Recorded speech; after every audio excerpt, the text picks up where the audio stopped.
Hi and welcome to Barcelona Trails. Today we're going to do a loop. It's about 10.5 kilometers, so it's a little bit longer than usual. It's about 3.5 hours long and it's called Penya del Moro. The altitude change is about 422 meters. I have a new car, so I took the car today. And as you can see, there's a lot of parking spaces available, and there's a bus stop right next to it. If everything goes as planned and according to map, I'm gonna go a little bit off trail, and we're gonna see some small caves. Nothing big, but still a stop on the way. Otherwise, this trail says it's gonna have some great views, so we'll see.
For a moment, I am stepping off the main trail to look for a hidden cave. It is quite difficult to find hidden deep inside a very dense forest. The cave itself is not very large, but it has a fascinating history. Locals call it the Cave of the Saints. During the Civil War in the 1930s, people from the nearby village used this hidden spot to hide and protect valuable statues from the local church. It is small, quiet, but definitely worth the steep climb.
Here I'm passing by a natural spring called Font del Alba. It is very anonymous and easy to miss if you don't know it's there, and unfortunately it was completely dry when I walked past today.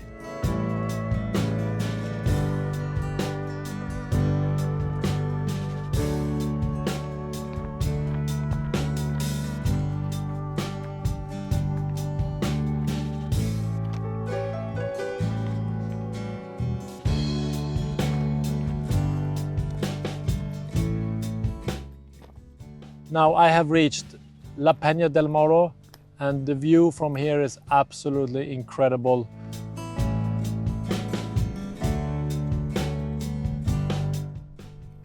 To continue, you have to climb down a very steep cliff face. Thankfully, there is a rope to help keep you safe. It is a bit tricky, but if you're just careful, it is not a problem at all.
While I was here, I also met some people rock climbing on the high cliffs. This area actually features several official climbing walls that are fully equipped with permanent anchors for safety ropes.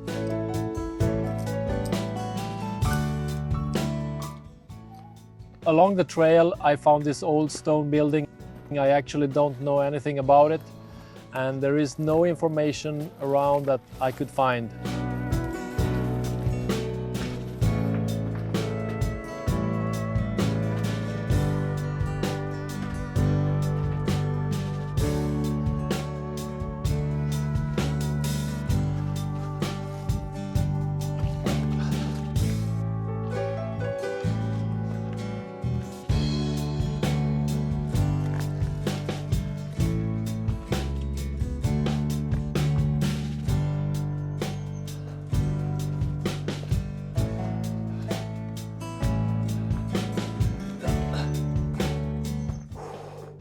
Further down the path, I came across another old stone house, but once again I couldn't find any information about it. If any of you know anything about these old stone houses, please let me know in the comments below.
This next section of the trail is incredibly poorly marked and very difficult to follow.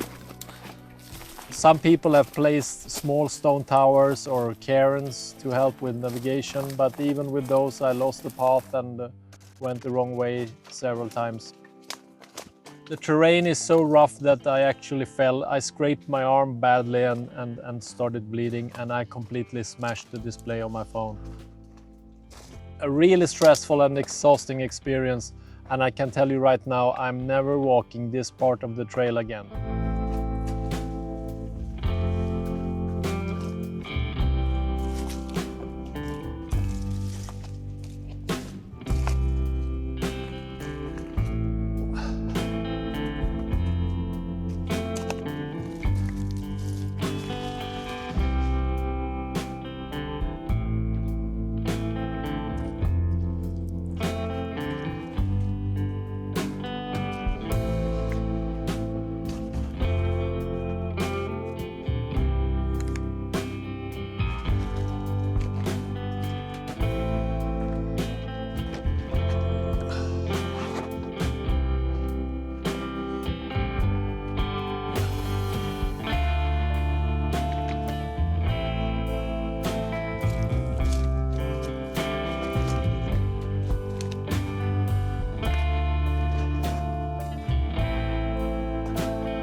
Finally, I have made it through that rough section of the hike. From here on out, it is beautiful. Most of the remaining trail goes through a lovely forest surrounded by really nice and peaceful nature.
So I'm now back in the car. I really don't know what I think about this hike. The first half was really nice. Road, nice nature, good weather, everything was great. Then after about halfway, it became really tricky. At one part, the path just disappeared, and I scratched myself, I broke my phone, I slipped, and it was a couple of kilometers that was really bad. Would not recommend that part, not at all, not for no one. And as you saw in the film, it was so bad that they had made markers just to locate the path with like these stone towers. It was really bad. And the part after that was really nice. Really calm forest hike, and you can hear the birds in the trees. You can feel the breeze. It was super nice. But the part in the middle was really bad, really bad. So in total, I don't think I would recommend this hike. It took 3.5 hours, and it was quite tough. So, well, I made it. Keep following me on Barcelona trails, and I see you on the next one.